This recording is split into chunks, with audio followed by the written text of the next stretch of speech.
Petite raclette pour se réchauffer. Ah, mais ça, vous avez tellement raison. J'avoue. T'es bien payé pour quelqu'un qui pose pas. Putain, oui, grave. C'est clair. Vous avez trop raison, Miguel et Anto. Et honnêtement, je vous avoue que j'ai aussi envie d'une raclette. Là, j'y ai pensé tout à l'heure. Je me suis dit, ouah, j'ai trop envie de bouffer une raclette.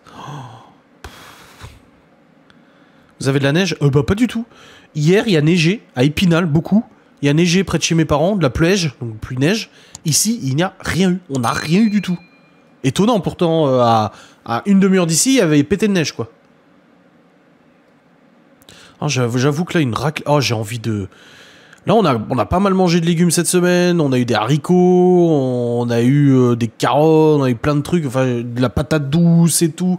C'est peut-être pas un légume, j'en sais rien. Mais en tout cas, on fait des légumes et tout ça. Mais là, j'ai envie d'un truc bien gras, là. Genre, ouais, un Mont d'Or, j'en sais rien qu'est-ce, une raclette. En plus, demain, en plus, on mange pas... on peut pas manger dans le lit avec Laura demain. Je suis pas là, je suis en enquête. Mercredi, j'ai eu un soi-disant réparateur pour la vaisselle. Le gars, il m'a dit que c'était un problème électrique et que je devais changer de la vaisselle. Mais il est pas garanti, ton lave-vaisselle, du coup? C'est pour faire du chauffage. Mais vous pouviez pas le nettoyer là ce soir, je sais pas, hein, de nuit, c'est peut-être pas possible, parce que là, vous allez vous les cailler cette nuit, là, Miguel Anto. Enfin, ça va pas vous changer du van. Vous dormez dans le van? Est-ce que vous avez encore le toutou en garde? Parce qu'ils avaient un petit toutou qui gardait. Il peut vous tenir chaud, le toutou.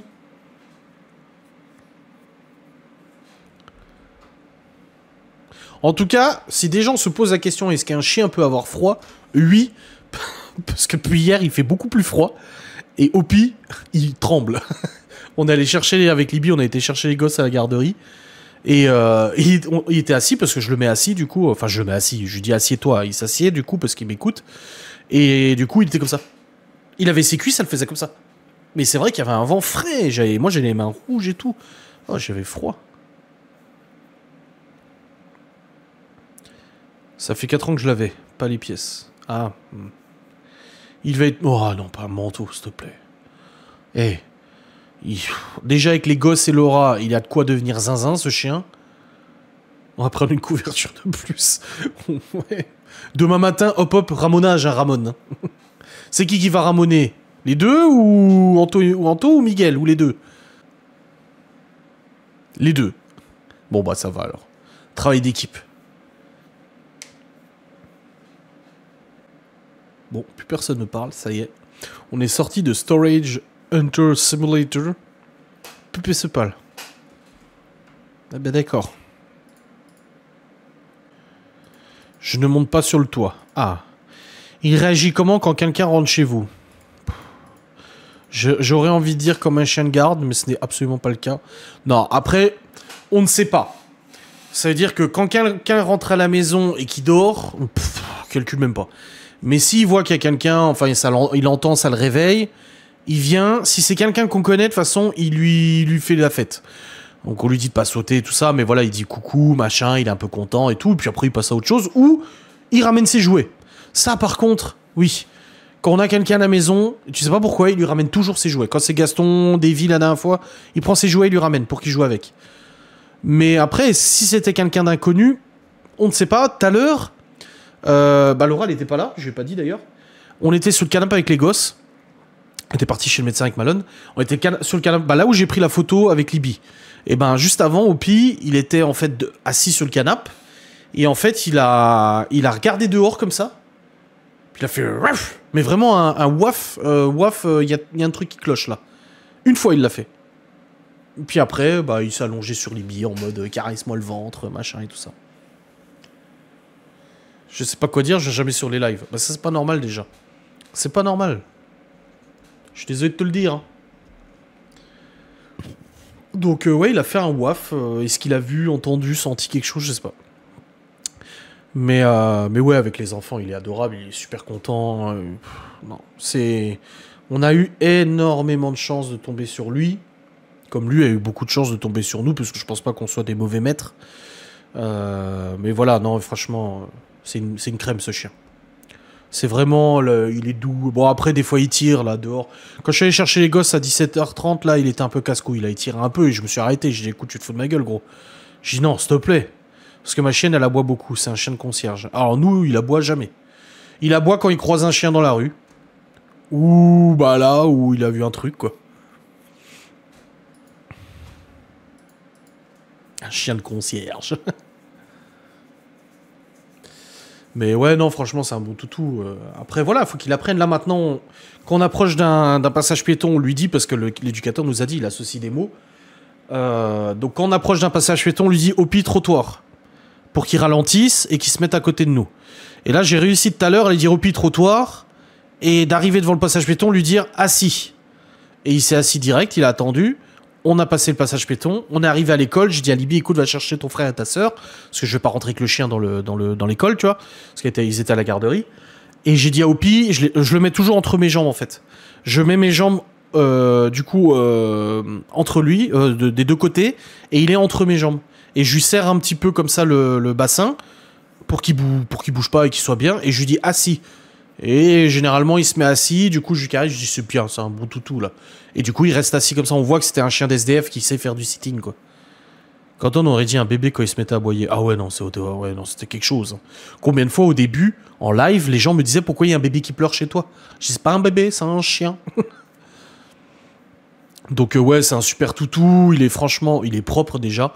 Et ça, quand tu as eu 2 chiens séniles qui perdaient la boule, qui se pissaient dessus, qui se chiaient dessus, d'avoir un chien propre, ça fait quand même quelque chose de bizarre.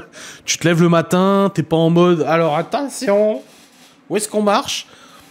Un jour, c'est avant qu'on mette le portail, qu'on avait mis le petit, pas le portail, mais la petite barrière dans le salon. On se lève le matin. Déjà, tu sors du bureau. Tu sens. Mais tu sens. Et là, quand tu sais que t'as 2 chiens en très vieil âge, qui sont incontinents, tu sais que tu vas de façon nettoyer le matin. Tu le sais. T'as toujours la javel de prête. T'as toujours la serpillière qui est prête avant. Enfin voilà, t'as toujours tout qui est prêt. Donc tu sais. Mais là, tu sors. C'est le matin. Il était 7h, 7h30. Donc tu sais, t'es pas réveillé encore. Tu sors du bureau. Ça pique. C'est la race qui aboie comme ça, c'était juste particularité. Non, c'est la race. Les bulldogs, on voit beaucoup de réels ou de TikTok de bulldogs qui aboient comme ça. Cette race-là aboie comme ça. Il y avait un bulldog croisé bully à la SPA et il aboyait pareil. Et du coup, tu sors, tu sens. Plus tu marches, j'ai dû le donner, il a attrapé le visage d'un de mes enfants depuis ce jour. J'ai eu peur, pourtant on l'habitue avec la famille. Depuis, je n'ai plus de chien, mais j'ai des poules et des canards. Ah bah non, il a attrapé le visage. Oh là. Après, ça reste des animaux, hein. Et du coup, tu descends les escaliers, tu te rapproches de plus en plus de l'odeur. Et là, un massacre. Los massacros. Non, pas du tout. Ma mère, elle me dit, t'as eu ton remboursement pour ton téléphone? Je dis, bah non, toujours pas. Ils ont dit remboursement sous 1 jour ouvré. Et ils disent, ouais, mais ça dépend des délais bancaires. Ouais, enfin là, ça commence à faire 1 semaine qu'il l'a reçu, le bonhomme. Je leur ai écrit hier, ils m'ont toujours pas répondu, Back Market. Donc là, ils commencent à me saouler un peu. C'est la dernière fois qu'ils m'ont écrit, c'était le 10 mars. Hein. Et du coup, ouais, tu descends, et là, le massacre. Oh là là, il y avait de la merde partout dans la salle à manger. Et puis en plus, le pire, c'est que Cacahuète, elle a eu la chiasse, elle en a foutu partout. Et elle a marché dedans. Donc c'était tout étalé, tout collé au sol. Il a fallu nettoyer au moins 4-5 fois la serpillière d'affilée pour pouvoir correctement nettoyer ça.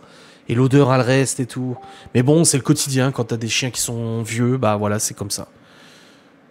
Donc ouais, Back Market, bah là, je sais pas ce qu'ils foutent. Là, il me saoule un peu. Avec un chien, il y a toujours à faire attention. Et puis, il faut éduquer les enfants aussi. Oui, voilà. Là, Back Market, il me saoule un peu parce que bah du coup, je vous avais expliqué... bah alors du coup, j'ai reçu un Fold 5. Fold 5 qui ne fonctionnait pas, dans la mesure où il n'y avait pas de Wi-Fi et pas de Bluetooth au bout d'une demi-heure. Du coup, je l'ai renvoyé. Lundi dernier, lundi là, du coup, le vendeur a reçu le téléphone. Et je vais vous lire, hein, du coup. Alors, du coup, j'ai déposé le point. Ils m'ont écrit. Le 10 mars. Bonne nouvelle, le vendeur a bien reçu votre article aujourd'hui. En cas de réparation, l'appareil vous sera renvoyé dans un délai de 3 jours ouvrés. Si la réparation n'est pas possible, le vendeur vous enverra un produit de remplacement, s'il est en stock, ou en cas de remboursement, le vendeur traitera la demande dans un délai de 2 jours ouvrés. Il se peut toutefois, en fonction de votre banque, que le remboursement soit crédité sur votre compte dans un délai de 5 jours. Donc demain, en gros. Et je leur ai écrit, je leur ai dit, je vous ai demandé un remboursement et non une réparation. Bon, j'ai dit bonjour, cordialement, hein, et non une réparation lors de nos précédents échanges.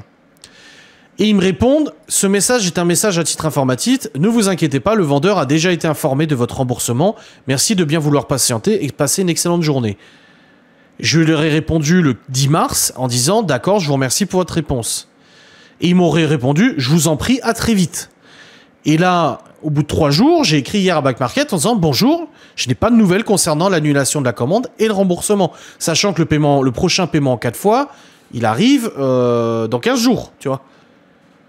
Et pour l'instant, moi, dans la commande, c'est toujours marqué qu'il a été livré. C'est pas marqué qu'il est annulé, tu vois. Donc là, je commence à m'impatienter un peu et me dire, bon, les gars, va peut-être falloir se grouiller à me rembourser quand même. Parce que là, j'ai sorti 250 balles pour celui-là et 250 balles pour celui-là. Ouais, ça commence à être long. Oui, il faut éduquer, c'est ce qu'on a dit, hein, la SPA. Hein. Faut éduquer le chien, mais les enfants aussi. Hein. Il faut que les enfants comprennent qu'il y a des moments où le chien, il faut le laisser tranquille. Des moments où c'est bon, mais il y a des moments où s'il a envie d'être tranquille, vous le laissez tranquille. Ça sert à rien d'aller dans son panier, l'emmerder ou quoi que ce soit. Bah demain, c'est le dernier délai. Hein. Je regarde mon compte tous les jours en espérant voir le créditer du coup mon remboursement carte. Mais là, pour l'instant, j'ai toujours rien. Je me reconnecte là, je vais voir, mais... Enfin, si ça veut bien se connecter, parce que... Ah, c'est bon. Non, toujours pas. J'ai toujours pas reçu mon remboursement. Je vérifie, hein, on sait jamais que il soit passé par là, mais à ce prix-là, tu passes par là, tu vois. Non, j'ai toujours pas, j'ai rien. Donc je leur écrirai de nouveau demain en disant bonjour, ça fait 5 jours ouvrés, j'ai toujours pas mon remboursement. Et ils vont me dire oui, mais c'est normal, il faut attendre encore un peu. Oui, mais j'aimerais bien, vu que tu as payé en plusieurs fois, c'est pas sur PayPal ou autre. Non, du coup j'ai payé par carte. C'est avec depuis le site de Back Market que j'ai payé, j'ai pas payé par PayPal. Je paye jamais en 4 fois avec PayPal parce que j'ai un compte pro PayPal et je peux pas. Oh non. Donc là, j'attends, parce qu'ils sont marrants, eux, mais... Hey. Et du coup, pour la réparation de l'autre, il faudra que j'aille chez Samsung. Je vais à Strasbourg chez le réparateur agréé, qui me fasse un papier. Et du coup, je vais demander la prise en charge, du coup, et de la réparation de celui-là. PayPal, j'aurais reçu le mail, là, j'ai rien. Non, j'ai rien, c'est sur la compte bancaire. Tu iras chez Courbet. Ouais. Pour 250 balles, il n'y a pas besoin d'aller chez Courbet, je pense qu'ils vont se bouger le cul. Non, je leur dirai, écoutez, même si j'ai pas énormément d'influence, je vais dire, écoutez, je vais en parler en vidéo, parce que ça marche, hein. Alors, il faut pas, dire, oui, on n'est pas au-dessus de tout le monde, nous les youtubeurs. Et j'ai pas 300 000 abonnés ou 1 million, hein. Je pèse pas dans le game, comme on dit. Pour ceux que tu vas m'offrir. Oui, bien sûr, oui, bah oui, Timel. Mais t'aimeras pas. T'aimeras pas ce style de téléphone, je te le dis, t'aimeras pas. Et du coup, un jour, j'ai eu un Vileda, non pas un Vileda, un Roventa, le Air Force 25V là, qui était tombé en panne, le vert là.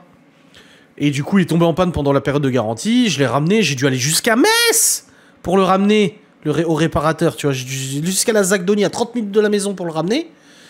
Et du coup, je le ramène et tout. Et à ce moment-là, il dit, ah bah on verra, machin. Et là, je reçois un mail du service client de Roventa qui disent, ouais, oui, c'est garanti, mais en fait, ça peut être un problème d'usage.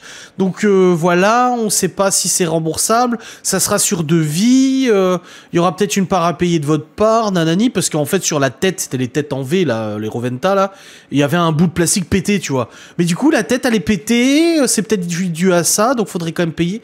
Je me souviens, je leur ai fait le mail, je leur ai dit, écoutez, c'est pas compliqué, le truc a été acheté il y a 6 mois. La batterie, c'est la batterie, quoi, je crois qu'elle était tombée en panne ou... Non, la tête, elle tournait plus, la tête. Il y avait le flexible, là, et ça tournait plus. J'ai écouté, c'est pas compliqué. À l'époque, j'ai dit, voilà, j'ai une chaîne YouTube qui a, je sais plus, 100K ou même pas, c'était même pas 100 000 abonnés à l'époque. J'ai dit, voilà, je dis, c'est pas compliqué, je dis, il y a 150 000, 60 000, 70 000 personnes qui suivent, qui connaissent le problème de ce Roventa parce qu'ils regardent des vidéos quotidiennes tous les jours. Si vous voulez que les gens sachent que le service client de Roventa n'est pas compétent et rechigne à réparer un truc qui n'est pas de notre fait, allez-y, faites-le. Je leur ai mis le lien de la chaîne YouTube. Et là, 2 heures après, mail de Roventa. Non, il n'y a pas de souci, on vous renvoie un produit neuf. Ils ont carrément renvoyé un produit neuf. Allez, ciao, bonsoir. Au bout d'un moment, quand t'as des trucs comme ça, tu peux te le permettre. Donc là, je pèse pas dans le game, j'ai 50 000 abonnés, c'est pas ouf non plus.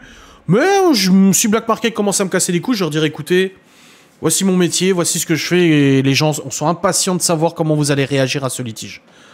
Et puis voilà. Je pense que si tu tapes Back Market sur YouTube, mauvaise expérience, il y a beaucoup de gens qui seraient intéressés de voir la vidéo. Il n'y aura pas des millions de personnes, mais toujours des pubs qui font pas plaisir, tu vois. Donc on verra. On verra bien ce qu'ils vont faire. Mais ce qui est sûr, c'est que demain, je leur envoie un message pour leur dire, écoutez, ça fait 5 jours ouvrés. J'ai toujours pas le remboursement sur mon compte bancaire. Merci de le faire le nécessaire. Oui, en général, ils sont corrects. Là, ils m'ont rendu un peu chafouin avec la réparation du Fold 4 en me disant qu'il fallait une expertise de Samsung, mais je vais le faire. Il n'y a pas de souci. Mais en général, voilà, j'ai toujours commandé chez eux, j'ai jamais eu de problème. Bon, c'est la première fois que je reçois un téléphone qui marche pas. Donc en même temps, j'ai pas eu de problème, mais j'ai jamais eu de téléphone qui marchait pas. Donc on verra bien. Celui-là, et en plus de ça, et comme j'ai dit, le Fold 5 que j'ai reçu, très bon état, le bordel, il avait du chocolat autour des objectifs. C'est-à-dire que le mec, il l'a réexpédié, il l'a même pas nettoyé.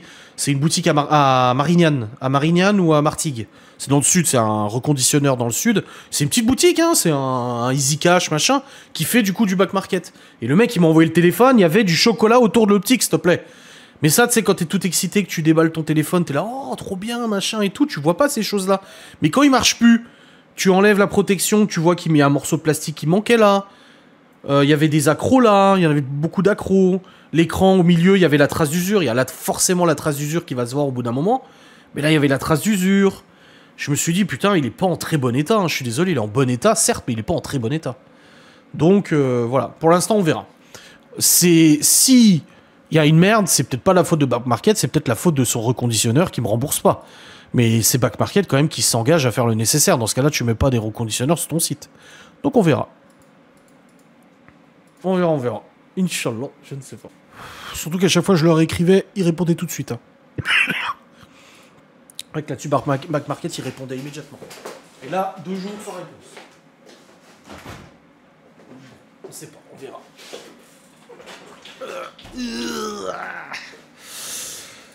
Déjà que je me suis fait enculer d'un mois de salaire, j'ai pas envie de perdre 250 balles là.